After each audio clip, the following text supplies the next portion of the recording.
So when it comes to doing cardiovascular exercise, I'm going to sort of break it down to somebody that's just beginning cardiovascular exercise.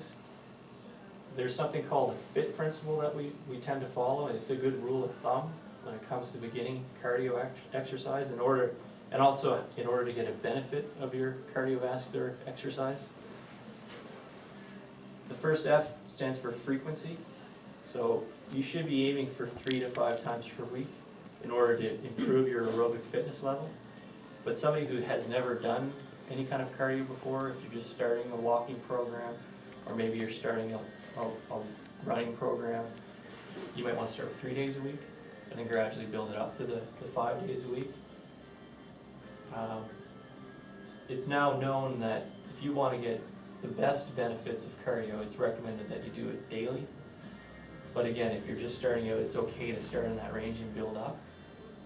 In terms of intensity, this is how hard you want to be working. It goes back to your heart rate. So it's that 60 to 90% range of your maximum heart rate. That's that range you want to be in. And while you're there, it's time. So you want to be doing this activity for minimum 30 minutes, preferably an hour, to get that full aerobic benefit. And during this time, you want your heart rate in this range. So some people will say, you know, well, I get enough cardio at work because I'm on my feet all day.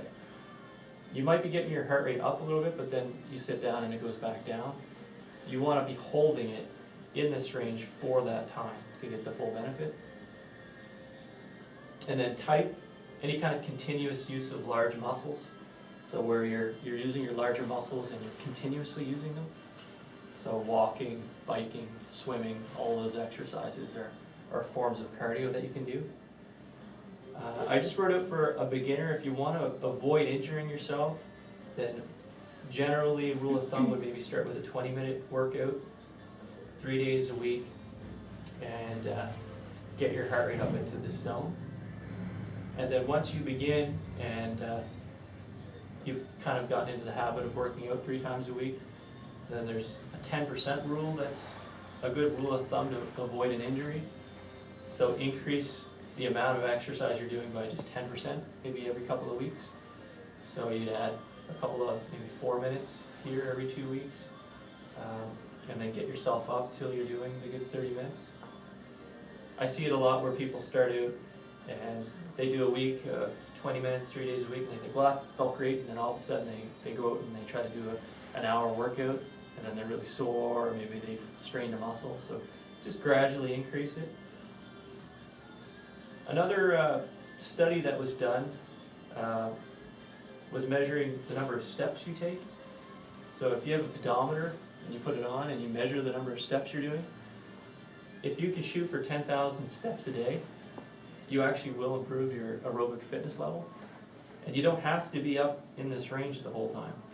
So it's the person who tells me that, you know, while I work and I'm getting my workout at work by walking all day, well, I tell them, we'll measure the number of steps.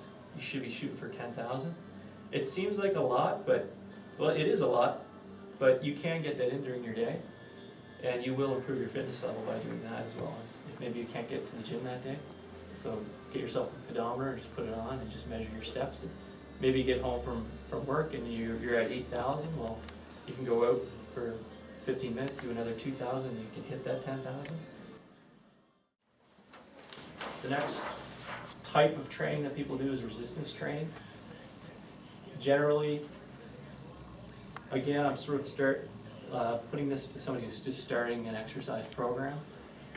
You would want to start with approximately 2 exercises per muscle group. So if you're training your legs, maybe you would do a leg press and maybe something for your hamstrings in a workout routine. You can obviously get into more, but once you get into that, you might be causing some injury and pain. So start with 2 exercises per muscle group. And when I say sets, does everybody know what I mean when I say starting with like 2 sets or sets of exercise? Okay. You'd want to repeat. So if you're doing leg press, you'd want to push that plate 15 to 20 times in a row, rest, and do that 2 times. You want to find a weight when you're starting out that allows you to do 15 to 20 repetitions. So if you pull the pin out and you pick the plates and you get to 8 repetitions and you're at failure, you can't go anymore, then that's too heavy to start with. So you'll have to lower it and allow it so that you get into 15 and 20 where you're feeling maybe some burning in your muscles and your legs are getting tired. But once you get to about 20, you know, okay, I can't really do anymore, I'm getting tired. So you've found that weight that you want to be using for exercise. If you get to 20 and you're like, I could do another 5 more, then it's too light. So you kind of have to fiddle around and find the weight that allows you to get into this range. Then you would rest for a minute or two and repeat it again. Then you move on to a different exercise. And I would start, when you're doing weight training, start with 2 days a week to start. Gradually get it to, you can get it to 3-4 days a week. But with weight training, the difference with this compared to doing cardio is that you're going to cause yourself to be sore because you actually are tearing muscle fibers in your body when you lift weights. Your muscle is made up of thousands of muscle fibers holding it together. So when you're taxing it, just like my shirt is made up of all kinds of little fibers, you're tearing those fibers when you do that. You don't really feel it at the time like a tear or pain, but you'll feel burning. And then the body needs a couple days to re-heal those muscle fibers. And it actually heals them and it's stronger than they were before. And that's how you get stronger. But you need your body, you have to give it a chance to recover. So if one day maybe you've worked on your lower body, then rest a day, and the next time you go back, maybe work on your upper body and give it time to recover and heal. You will notice, you will feel more sore by doing resistance training. There's something called DOMS, and what that stands for is delayed onset muscle soreness. So at the time of your workout, when you're working out and when you're leaving, maybe you feel a little tired and fatigued, but the next day, 24 to 48 hours afterwards, you're going to feel sore. You're going to feel like, wow, I'm really sore. Maybe you'll have a hard time, if you did your upper body, you'll have a hard time like go in the shower, reaching for your head, you'll feel like everything's tight and stiff. That's normal. It should feel like even the muscles tender to touch if you work your chest or your tricep or your bicep. But what you want to make sure of though is that it feels like widespread tenderness. If you feel like very specific point is very, very tender and you have a hard time moving your arm, then that could be an injury. Maybe you've strained a tendon or a ligament. But if it's just widespread and then after a day or two it fades away, that's normal. The other point to keep in mind is maintaining good form when you exercise.